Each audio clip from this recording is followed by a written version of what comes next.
Muy bien, hermanos, el tema para esta mañana yo le he puesto, creo que lo están viendo en la pantalla, santos y pecadores, ¿verdad? Santos y pecadores. La Biblia hace referencia de que el cristiano es santo, pero a la misma vez la Biblia hace referencia de que seguimos siendo pecadores. Ahora, esto pareciera una contradicción, ¿verdad? Pero es lo que dice la Biblia y tenemos que entender bien justamente qué significa la santidad bíblicamente y cómo es que cada uno de nosotros también seguimos luchando con nuestro pecado y con nuestra naturaleza pecaminosa. Y yo creo que uno de los pasajes o una de las cartas en la Biblia más claras para poder entender lo que es la santidad es la carta de Primera de Corintios. Si abren su Biblia, por favor, ahí en Primera de Corintios, en el capítulo 1, Primera de Corintios capítulo 1, recordemos que la ciudad de Corinto era una de las ciudades más importantes que había en esta época, ¿verdad? Dentro de Grecia. Se convirtió en una de las ciudades más importantes porque era una ciudad de mucho comercio. Entonces era una ciudad donde transitaban muchas personas, hacía mucho comercio, había mucho flujo de dinero. Entonces se convirtió en una de las ciudades más importantes. Pero al mismo tiempo, la historia nos dice que Corinto era una de las ciudades más inmorales, ¿verdad? Más inmorales. De hecho, había un término muy conocido en aquella época, una expresión que la gente decía que significaba vamos a ir a corintiar. ¿Verdad? Eso se decía no solo en Corinto, en toda Grecia decían vamos a corintiar. ¿Qué significa esto? Es vamos a vivir en pecado, vamos a dar rienda suelta a nuestros deseos. Porque como en Corinto era muy común eso, pues en toda Grecia se hizo popular este refrán. Ahora, lo triste, hermanos, es que toda esta cultura, todo este estilo de vida inmoral se fue infiltrando en la iglesia también. Pablo funda la iglesia en Corinto, después la deja, después de estar varios meses ahí, y el pecado y la inmoralidad empieza a entrar a la iglesia.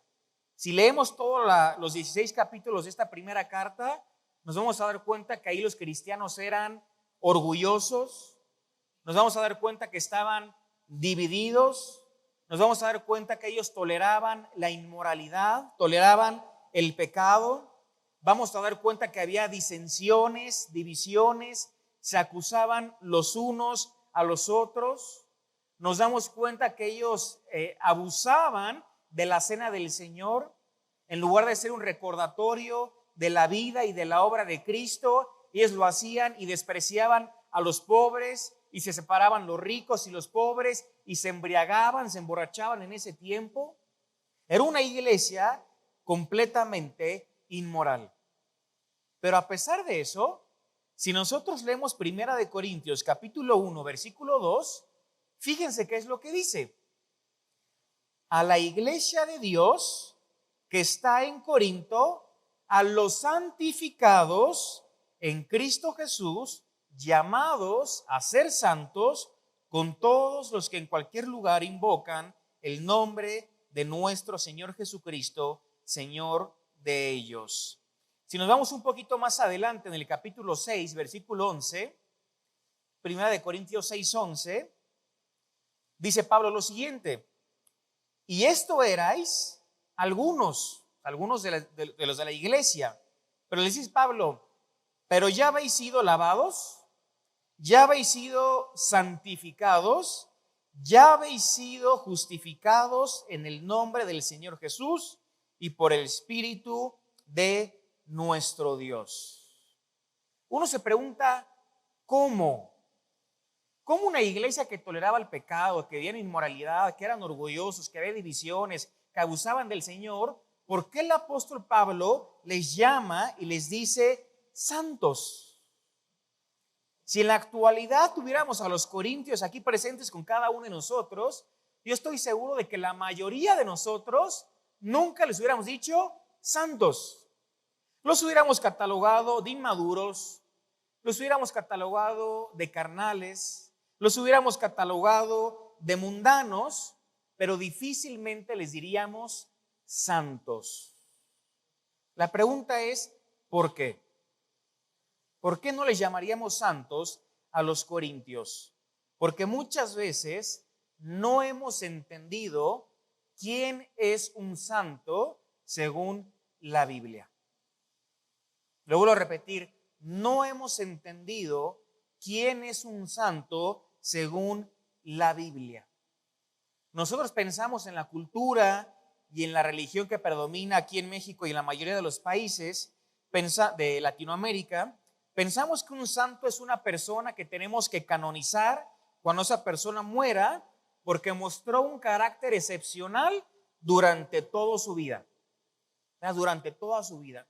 Y como durante toda su vida se mostró con un carácter ejemplar y con una vida íntegra, entonces a esa persona la tenemos que canonizar.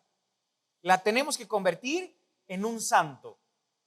Ahora, si esto fuera así, Pablo nunca hubiera llamado santos a los cristianos en Corinto, porque ellos eran todo menos un ejemplo de cómo se tiene que vivir el cristianismo por su carnalidad. Entonces tenemos que entender, hermanos, qué significa ser una persona santa, qué es un santo de acuerdo a la palabra de Dios. Cuando nosotros vemos la palabra en griego para la palabra santo, la palabra es agios. Y esta palabra agios hace referencia no tanto al carácter de una persona, sino más bien a la posición de una persona. Lo voy a repetir, agios hace referencia no tanto al carácter de una persona, sino más bien a la posición de una persona. Agios literalmente significa alguien que ha sido separado para Dios. Esa es la palabra santidad, santo. Alguien que ha sido separado para Dios. De acuerdo a esta definición, cada creyente, cada cristiano, cada hijo de Dios es un santo. Ahí tenemos o incluimos al cristiano tanto al maduro como al inmaduro. De acuerdo a la Biblia, si los dos son creyentes, los dos son santos en su posición. Como al que lleva muchos años de cristiano, como el que recién se convirtió hoy o ayer, la Biblia, los dos posicionalmente, ya los coloca como santos. Como el que sabe prácticamente toda la Biblia de memoria, como aquella persona que solamente sabe un solo versículo, posicionalmente los dos son santos. Porque los dos han sido separados y apartados para Dios. Pues si tú has creído en Cristo como tu único suficiente Salvador, tú eres un santo de acuerdo a la Biblia. Pues hermanos, un santo es alguien que ha sido santificado, que ha sido apartado, que ha sido separado. Ahora la pregunta sería, ¿separado para qué? O podríamos replantear la pregunta y hacerla de una mejor manera. ¿Separados por quién? ¿Por quién? Obviamente la respuesta es, hemos sido separados por Dios. Hemos sido apartados por Dios. Cada creyente ha sido apartado por Dios para que cada uno de nosotros podamos vivir para Él. Quiero que vayamos a otro versículo ahí en Primera de Corintios, capítulo 6.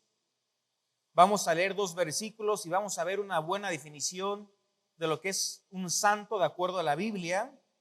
Primera de Corintios 6. Leamos el versículo 19 y el versículo 20.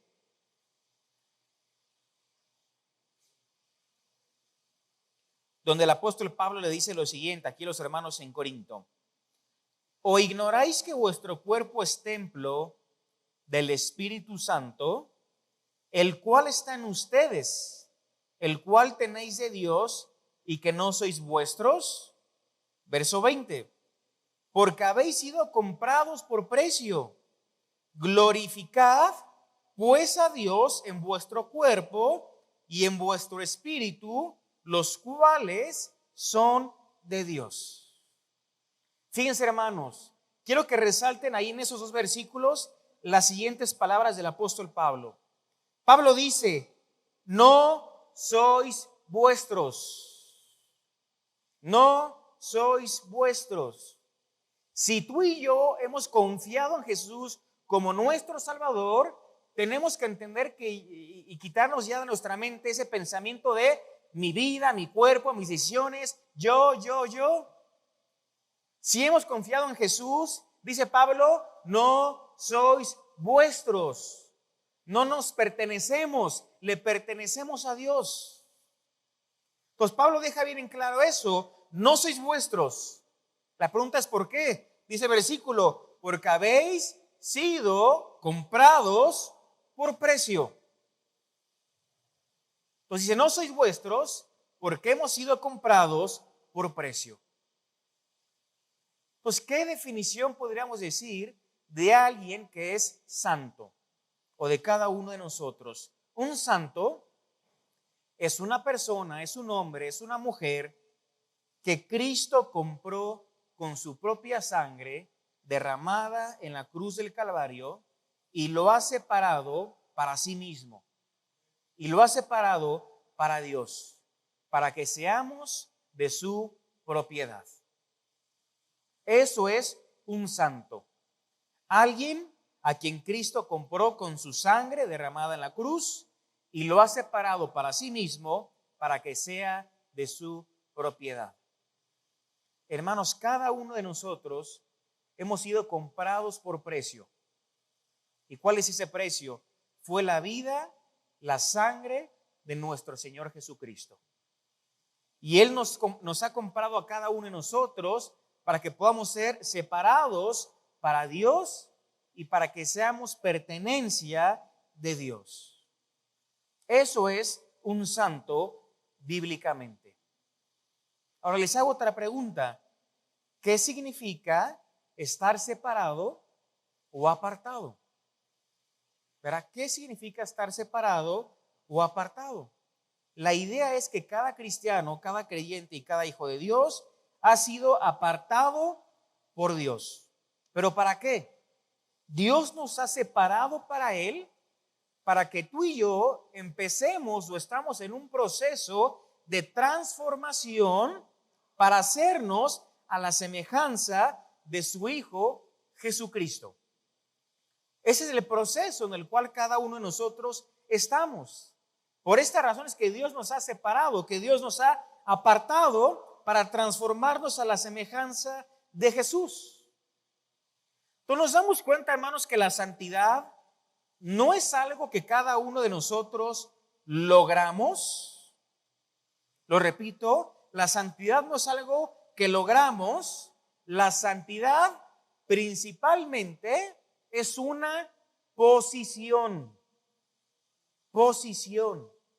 Delante de Dios, usted y yo somos santos por la obra de Cristo en la cruz del Calvario. Pablo lo presenta en la Biblia como un cambio. Un cambio. ¿Cambio en qué? ¿Cambio de qué? Acompáñenme rápido a Hechos, capítulo 26, versículo 18. Hechos 26, 18.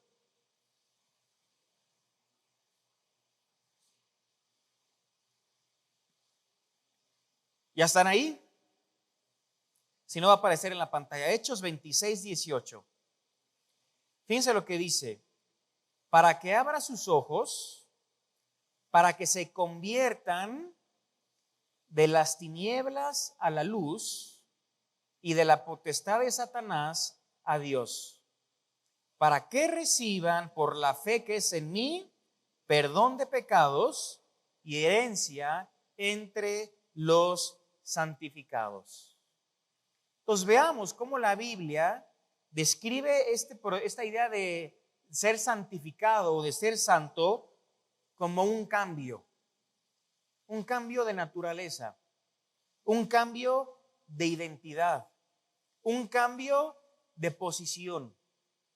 Este versículo que acabamos de leer dice: para que se conviertan de las tinieblas a la luz.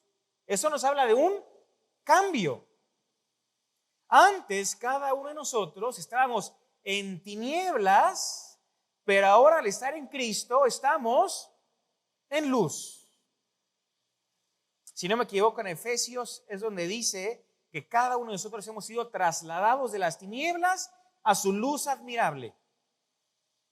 En Efesios capítulo 5 también dice: no, que no seamos pues partícipes con ellos, porque en otro tiempo éramos tinieblas, mas ahora somos luz en el Señor. Y termina diciendo Pablo: andad como hijo de luz. Pues estar en Cristo es un cambio de posición. Antes estábamos en tinieblas, ahora estamos en la luz. Es un cambio también de pertenencia. Fíjense lo que dice el versículo: y de la potestad de Satanás a Dios. Potestad significa autoridad, significa derecho. Ahí en Juan 1:12 dice que a todos los que le recibieron y a los que creen en su nombre, Dios les dio la potestad de ser llamados hijos de Dios. Eso significa que Dios nos dio el derecho, Dios nos dio la autoridad de que seamos llamados hijos de Dios, aquellos en quien creímos en Él y lo recibimos. Pero aquí vemos que hubo un cambio de autoridad. Dice: antes esa potestad le correspondía o le pertenecía a Satanás. Ahora a Dios. Ahora cada uno de nosotros le pertenecemos a Dios. Si vamos, hermanos, entendiendo lo que es ser un santo bíblicamente, que es un cambio de posición, que es la obra del Espíritu Santo en cada uno de nosotros, que es gracias a los méritos de Cristo, donde posicionalmente nosotros podemos decir que somos santos delante de Dios. Cada uno de nosotros somos santos por la obra que el Espíritu Santo ha hecho en el momento de nuestra conversión. Ahora, si termináramos aquí el mensaje, podríamos llegar a entender que ser santo es alguien que no peca. Si lo termináramos hasta aquí. Pero tú y yo sabemos que no es así, porque pecamos, ¿verdad? Sí lo hacemos, pecamos todos los días. Pues un santo no es alguien que no peca. Esto no es así. A pesar de que posicionalmente ya somos santos, hay una lucha dentro de cada persona, dentro de cada creyente. Es una lucha que existe, que se pelea todos los días en la vida de cada cristiano. Todos los días hay una lucha en tu corazón y en mi corazón, entre agradar a Dios o agradar a mi carne, entre glorificar y honrar a Dios o vivir una vida en pecado. Es una lucha que se da todos los días entre lo que queremos hacer, que es agradar a Dios, pero vemos que en nuestro cuerpo hay otra ley, que es la ley del pecado, de acuerdo a lo que dice Pablo en Romanos, que el bien que él quiera hacer no lo hacía, porque hallaba esta ley de pecado en sus miembros, en su cuerpo. Dice Pablo, escribiéndole a los Gálatas, en el capítulo 5, versículo 17,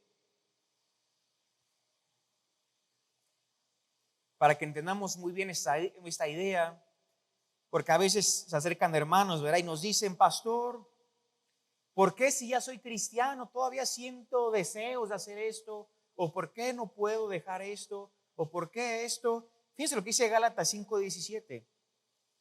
Porque la carne tiene deseos que son contrarios a los del espíritu.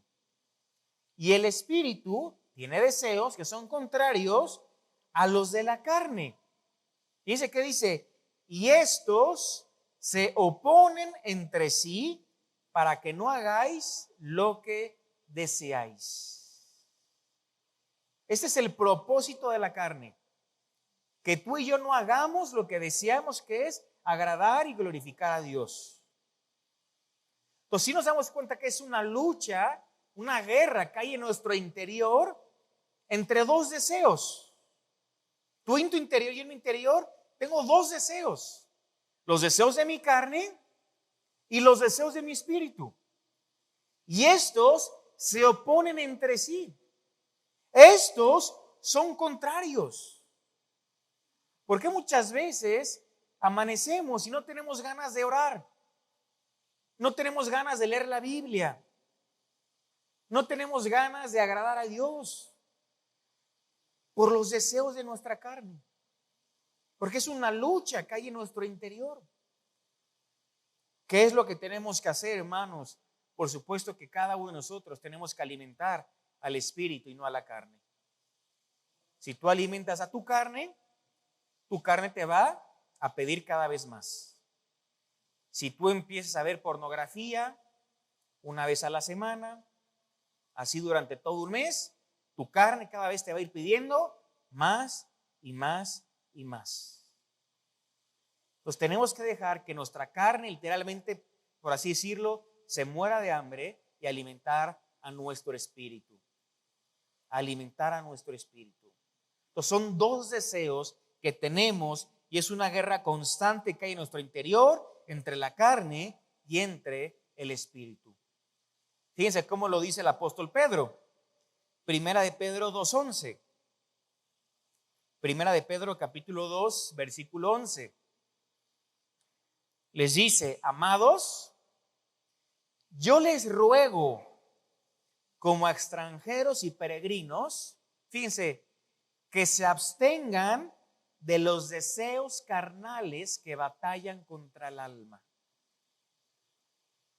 Pues aquí Pedro está reconociendo que dentro de cada creyente hay una guerra, hay una batalla, hay una lucha entre el deseo de la carne y entre el deseo del espíritu.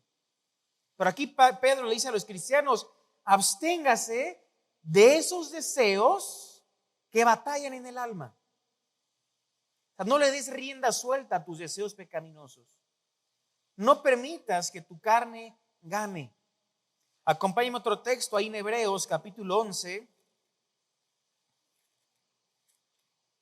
Ahí en Hebreos capítulo 11 tenemos el capítulo, ¿verdad?, que se ha denominado como los héroes de la fe. A mí me gusta decirle más bien testimonios de fe.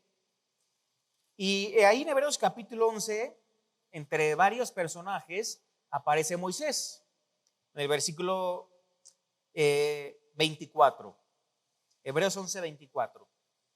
Y fíjense qué es lo que dice. Dice: por la fe Moisés, hecho ya grande, rehusó o rechazó o negó llamarse hijo de la hija de Faraón. Dice versículo 25, qué impresionante versículo. ¿Qué hizo Moisés por la fe? Escogiendo antes ser maltratado con el pueblo de Dios que gozar de los deleites temporales del pecado. Fíjense que aquí la Biblia dice que el pecado se goza, se disfruta, nos agrada, nos gusta. Si no, nadie caería en pecado. Pero ¿qué más dice la Biblia? Que es un deleite temporal. Temporal. Y que aparte es pecado. O sea, no agrada a Dios. Va en contra de la ley de Dios. Pero ¿qué hizo Moisés por fe? Él escogió, él prefirió ser maltratado con el pueblo de Israel, sufrir con el pueblo de Israel, que gozar de los deleites temporales del pecado. De alguna manera, él pudo abstenerse, como dice Pedro, de los deseos carnales que batallan contra el alma. Lo mismo, hermanos, tiene que pasar con cada uno de nosotros. Somos llamados, de acuerdo a lo que dice Pedro, somos extranjeros y peregrinos, estamos de paso en este mundo y nos tenemos que abstener de esos deseos carnales que batallan en el corazón de cada uno de nosotros. Por eso vamos aprendiendo que en el momento en el que nos convertimos, hubo un cambio radical en cada uno de nosotros. Un cambio radical. De las tinieblas a la luz. Le pertenecíamos a Satanás, ahora le pertenecemos a Dios. Éramos, según 1 de Juan, hijos del diablo, ahora somos hijos de Dios. Es un cambio radical el que hubo en el momento de nuestra conversión. Pero el resultado de ese cambio no es inmediato. No es de un día para otro. Es progresivo y dura toda la vida. Dura toda la vida. Entonces nosotros estamos en este proceso de transformación de ser conformes a la imagen de Cristo. Ahora, hermanos, nunca podríamos ninguno de nosotros justificar nuestro pecado con esto que estamos viendo. Jamás. Debemos siempre tener en mente que somos santos, llamados a vivir una vida apartada para Dios. Nunca decir voy a pecar porque es el deseo que hay en mí, es mi naturaleza. No. Ahora tenemos al Espíritu Santo que nos ayuda a poder vencer el pecado. Entonces no nos podemos justificar. Entonces ya entiendes un poquito lo que significa ser santo bíblicamente. Cómo la iglesia en Corinto era una iglesia inmoral, que había división, que había pelea, que había orgullo, que había abusos de la cena del Señor, que había distinción entre ricos y pobres. Pero Pablo les dice a los santificados que están en Corinto, o sea, lo que Pablo les está diciendo es, ustedes son santos. Pero porque ustedes son santos, actúen como santos. Eso es lo que Pablo, en resumen, narra en 1 Corintios. Ustedes son santos, actúen como lo que son. Vive como lo que eres. Es lo mismo, hermanos, para cada uno de nosotros. Si ya recibiste a Cristo en tu corazón por medio de la fe, delante de Dios eres un santo, eres una santa. Lo que ahora nos dice la Biblia es, vive como lo que eres. Vive lo que eres, actúa lo que eres. Muchas veces tenemos conductas que son indignas de un santo. Tú y yo, los dos, todos nosotros, tenemos conductas que son indignas de un santo. Son conductas indignas de lo que somos. Y esa conducta indigna, la Biblia, ¿cómo lo llama? Pecado. Pecado. Hermanos, el pecado es pecado. Desde el chisme hasta el adulterio, el pecado es pecado. Desde la impaciencia hasta el homicidio, pecado es pecado. Y todo esto es una conducta indigna de un santo. Hermanos, uno de los problemas más grandes que tenemos como cristianos es que no estamos conscientes de que somos santos. De que somos santos. Y no solo eso, y mucho menos estamos conscientes de la responsabilidad que conlleva esa posición que tenemos en Cristo Jesús para vivir de acuerdo a lo que somos. Pues no somos conscientes de que somos santos y no somos conscientes de la responsabilidad que eso conlleva. Tenemos que vivir como lo que somos, santos delante de Dios. Pero no solamente ignoramos eso, hermanos. Aquí pasamos ya y voy a empezar a hablar un poquito más acerca del pecado, porque el tema es santos y pecadores. También cada uno de nosotros solemos, escúchame bien, solemos ignorar nuestro propio pecado. Solemos ignorar nuestro propio pecado. Sí, creemos que el pecado es fuerte, que el pecado es grave en el mundo, pero cuando se trata de nuestro propio pecado, lo hacemos a un lado, lo minimizamos. Quiero leerte 3 frases de 3 personas distintas, creyentes, que dijeron lo siguiente en cuanto al pecado. La primera se llama Carl Menninger y él dijo lo siguiente: la palabra pecado, que parece haber desaparecido de nuestro vocabulario, fue un término orgulloso, muy fuerte, siniestro y grave. Dice, pero la palabra se ha ido, casi ha desaparecido por completo, tanto ella como lo que evoca. C.S. Lewis, un autor más conocido de distintos libros, dijo lo siguiente: el obstáculo que más encuentro es el total desconocimiento que tienen acerca del pecado quienes me escuchan. Él dice lo siguiente: no tienen la más mínima noción de lo que esto significa, haciendo referencia al pecado.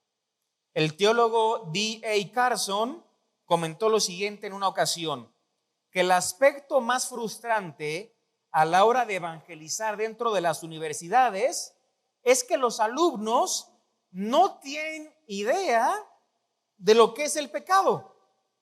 Y él dice lo siguiente: saben muy bien cómo cometerlo, pero no entienden qué significa. Es lo que dice Carson. Hermanos, si nos vamos a la realidad de nuestros días, el concepto de pecado prácticamente ha desaparecido de la cultura, del mundo en el que vivimos. Pero no solamente en la cultura, en el mundo, en la iglesia también se ha suavizado muchísimo el tema del pecado. Y ya no queremos predicar acerca del pecado porque pensamos que la gente se va a ir. Y sí puede ser que algún par se vayan. Y ya no lo predicamos porque queremos complacer a las personas, porque queremos agradar a las personas con lo que ellos quieren escuchar. La gente no quiere ser confrontada con el pecado, no quiere ser redarguida por el pecado. Pues lo hemos quitado hasta de nuestro vocabulario. Hoy en día los matrimonios, ¿saben cómo dicen? Ya no cometen adulterio. Ahora se les dice, tuvo una aventura. Ya no se le dice adulterio, se tuvo una aventura. Hoy ya no se le dice robo. Se le dice, tal persona cometió un fraude. Y solemos minimizar las acciones que muchas veces hacemos y tenemos. Muchas veces, hermanos, hablamos de pecado para hacer mención a los pecados que están fuera de nuestro círculo. Y sí, de repente vemos que el gobierno quiere aprobar el aborto, quiere aprobar el matrimonio homosexual, quiere aprobar que una pareja entre un hombre y un hombre pueda adoptar a un hijo, a un bebé, a un niño, a una niña. Sí, nos paramos y hacemos marchas frente al homicidio. O sea, señalamos los pecados que están fuera de nuestro círculo, como homicidio, homosexualidad, aborto, etc. Ahora déjame decirte algo, es muy fácil señalar esos pecados mientras que al mismo tiempo ignoramos nuestros propios pecados.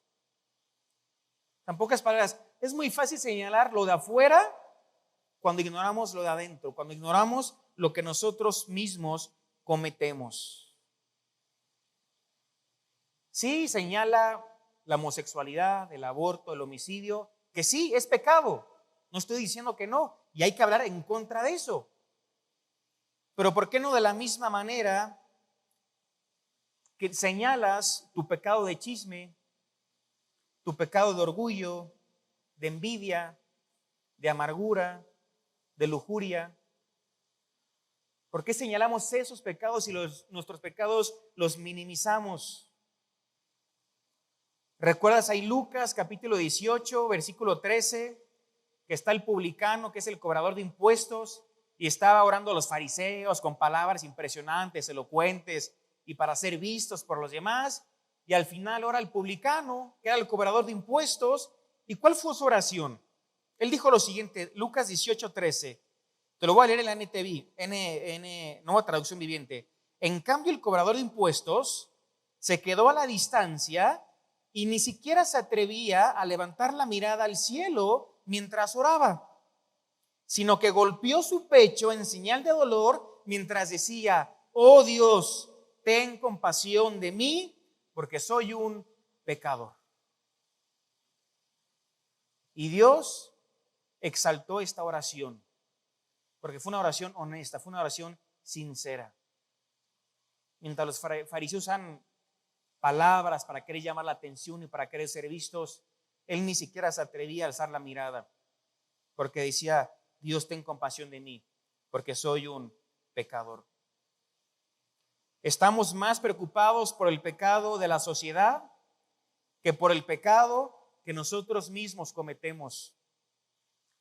Abrimos nuestra boca para repartir un chisme, para decir palabras hirientes, palabras destructivas acerca de un hermano, de una hermana. Albergamos heridas del pasado sin hacer un esfuerzo para perdonar como Cristo nos perdonó a cada uno de nosotros. Vemos muchas veces con orgullo a los pecadores de nuestra sociedad, del mundo. Nos enojamos, y aquí digo, y con razón, cuando a un homosexual se le ordena como a un obispo, un ministro en cierta religión o en cierta denominación. Y digo, nos enojamos con razón, pero no lo estoy diciendo que no, con razón. Pero ¿por qué no nos angustiamos de la misma manera cuando somos egoístas, cuando somos criticones, cuando somos impacientes, cuando somos enojones? Hermanos, tenemos que entender que Dios no nos ha dado la autoridad para hacer nosotros distinción o diferencia entre pecados. Todo lo contrario, Santiago capítulo 2, versículo 10 dice: porque cualquiera que guardare toda la ley, pero ofendiere en un punto, se hace culpable de todos. Si lo lleváramos académicamente es: sacaste 9.9, reprobado. Reprobado. Hiciste un ensayo a la perfección, te equivocaste en una coma, reprobado. No pasas. Es lo que nos está diciendo. Cualquiera que guarde toda la ley, pero en un punto ofendiere, se hace culpable de todos.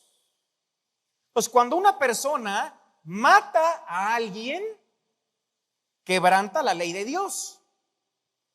Pero cuando un creyente habla cosas que destruyen a otra persona, también quebranta la ley de Dios. Efesios 4:29 dice Pablo: ninguna palabra corrompida salga de tu boca, sino la que sea buena para la necesaria edificación, a fin de dar gracia a los oyentes. Si yo le preguntara a todos los hombres aquí presentes, ¿qué prefieres? ¿Que te culpen de mirar, de ver a una mujer con lujuria o de adulterio? ¿Qué prefieres? No me respondas. Pero yo estoy seguro que todos diríamos: no, que me culpen de mirar con lujuria a una mujer en lugar de adulterio. Ahora, Jesús dijo que esa mirada equivale a cometer adulterio. Cualquiera que viera a una mujer para codiciarla, ya adulteró con ella en su corazón. Creemos que es mejor enojarnos con alguien que matarlo. Pero Jesús dijo que el que asesina o se enoja con sus hermanos es igualmente culpable. Culpable de juicio. Está en Mateo 5, 21 y 22. Nos damos cuenta, hermanos, que para Dios no hay esa distinción, no hay esa diferencia.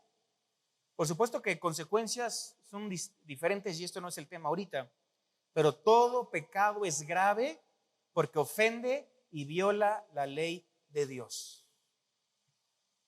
Primera de Juan 3:4 dice: todo aquel que comete pecado infringe también la ley, pues el pecado, ¿qué es? Infracción de la ley. Infracción de la ley.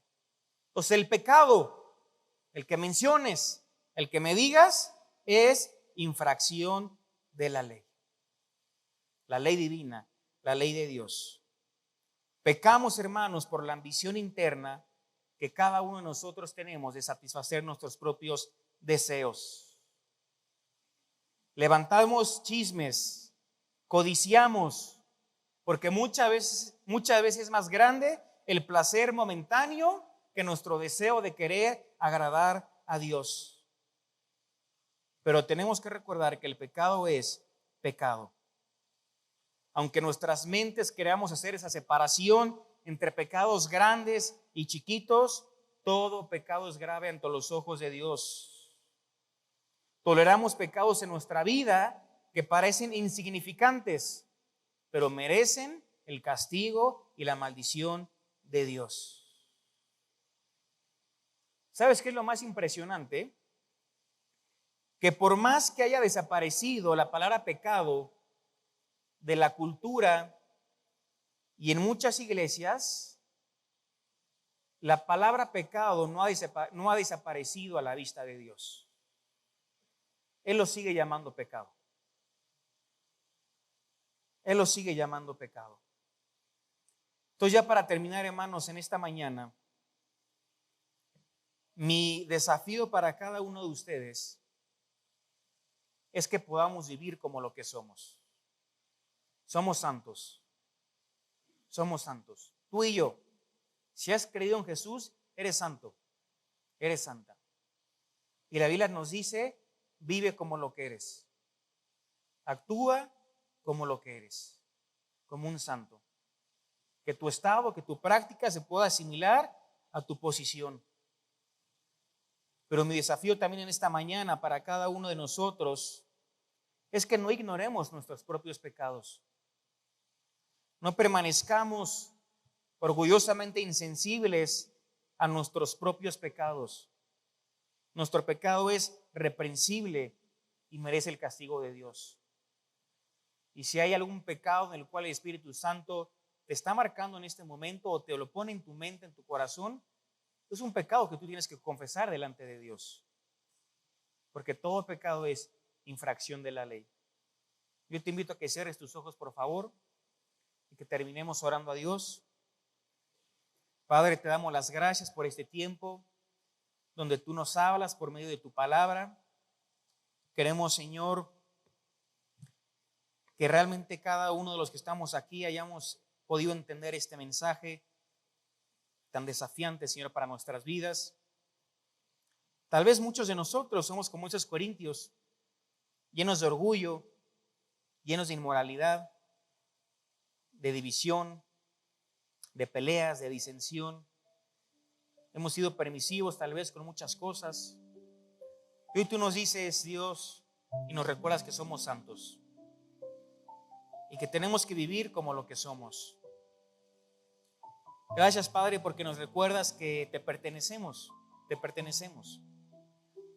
Tú nos dices, no sois vuestros. Hemos sido comprados por precio. Hemos sido comprados por la sangre de Cristo en la cruz del Calvario. Y queremos vivir vidas que te agradan, que te glorifiquen, Dios. Estamos en este proceso de transformación para ser conformes a la imagen de Jesucristo.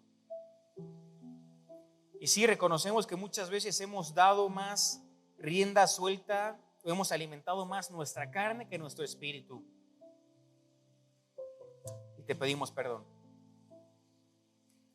Padre, también te queremos pedir perdón si muchas veces hemos minimizado nuestro propio pecado. Te pedimos perdón. Tú nos has mostrado una vez más que pecado es pecado delante de ti. No hay diferencia, no hay distinción. Pecado es pecado. Y todo pecado necesita arrepentimiento, necesita ser confesado. Te pido, Dios, que el Espíritu Santo pueda obrar en cada corazón, en cada persona aquí presente. Gracias por este tiempo. En En el nombre de Jesús. Amén. Dios los bendiga, hermanos.